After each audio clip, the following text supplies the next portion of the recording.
just south of Bear, Nebraska, you'll find a small town called Reddington. That's where we're at this week for our In the Field update. Catching up with David Schuler at Schuler Angus also has row crops and alfalfa. So get an update here when it comes to the crops from David. Let's talk about the whole operation, though. I mentioned there's livestock. That's a big aspect of what you guys do. Yeah, so we're pretty diversified with seed stock. Red Angus is our main flagship operation with my family. But we feed our own feedstuffs and sell some corn as well and grow our own dry matter as well, like millet and alfalfa and oats and stuff like that. So we've got the cornfield behind us. When was planting for you guys? Yeah, so we started planting May 4th and ended around May 14th, trying to get it all on the ground. Got some good rains with it, so before it got real wet. Talk about the moisture you're turning pivots on here this week, it sounds like. Yeah, it sure got hot this week, and the sandy grounds doesn't hold that moisture that we were blessed with earlier, so we really got to get our pivots going, get the chemicalization going on all of them. But this will be the first time they've been going around, which is unique for my lifetime that they've been able to make it this far as well. Also have your hay crop. Have you got your first cut of your alfalfa done? Yep, we just finished that up yesterday. We ensiled it, put it in some haylage with triticale and alfalfa together so we can get that off so the next crop can get going, just in case it would get rained on, so we can get hopefully 3 more off of that circle.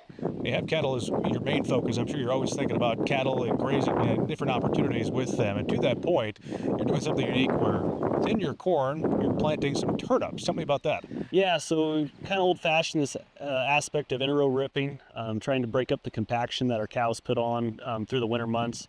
And with that opportunity, as we go over it, we like to try to get, with a Gandy box, turnips within the rows and get their roots established before the canopy of the corn, and then it'll kind of go dormant and it'll just look like it's almost on the verge of dying all through the wet months of July and August. But then when we harvest it, whether we chop it or we combine it, it'll then come to life, and as well as the stalks of the cows are eating in the fall, they'll also have that turnips as well. Just trying to get some cover crops and get as most use as possible off our farmland in the winter months. Okay.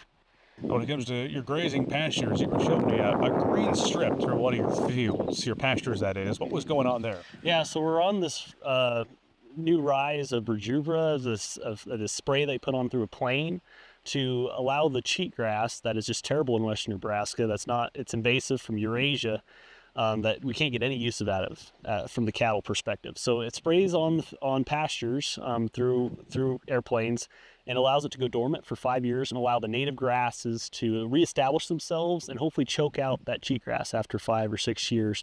And it's seen tremendous results here in western Nebraska, and I hope we continue to work on the funding for it, whether that's helped through cost share projects and through the USDA or the agricultural services, because it'll change our native lands to back where they used to be. And it's just so much greener where we sprayed and it's been 3 or 4 years now on some of those test plots, and now we're trying to get sections done at a time, just hopefully cut back on this invasive species.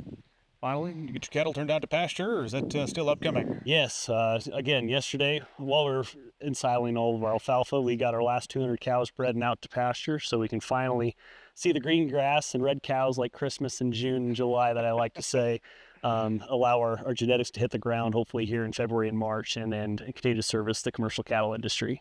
Well, it's a good sight out here in western Nebraska when everything is green. That's the case right now as we're catching up with David Schuler by Reddington, Nebraska.